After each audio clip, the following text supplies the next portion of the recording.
Hello, my name is Emma Braswell. I'm a senior psychology major, and for my thesis, I conducted research on the mediating effect of emotional sensitivity or absorption of music on the relationship between personality and uses of music. So, this project was based on previous research which shows that differences in personality predict different uses of music. Specifically, openness predicts cognitive uses of music, which just means using it as an intellectual experience. Neuroticism predicts emotional uses of music, which means using it kind of as a way to self-regulate or emotionally regulate. And extroversion predicts background uses of music, which just means using it as a stimulus. One reason for this could be just a difference in emotionality in general. So, neuroticism is linked with negative emotionality, whereas extroversion is linked with positive emotionality.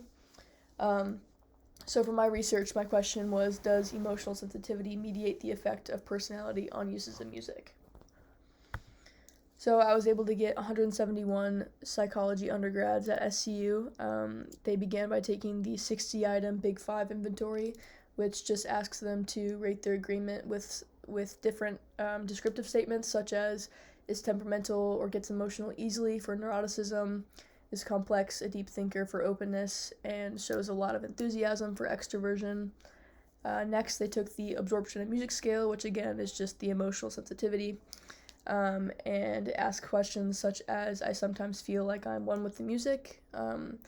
And finally, they took the uses of music scale, which just kind of places people in those three different uses of music. So for emotional, one of the questions was, listening to music really affects my mood.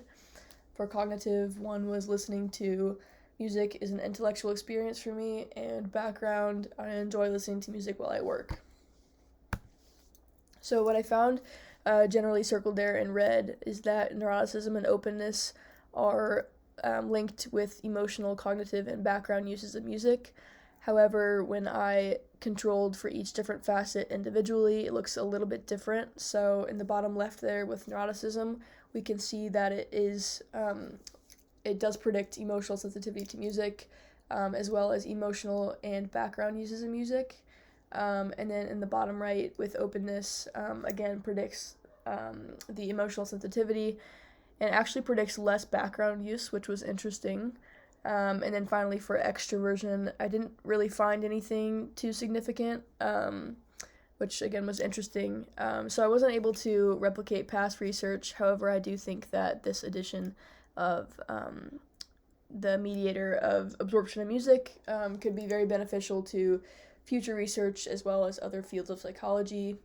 For example, music therapy, I believe, could benefit just in the sense that if we can kind of get a better understanding of who someone is as a person, and then how they emotionally respond to different stimuli, we should be able to kind of better cater different types of music and uses of music to their specific needs as a patient.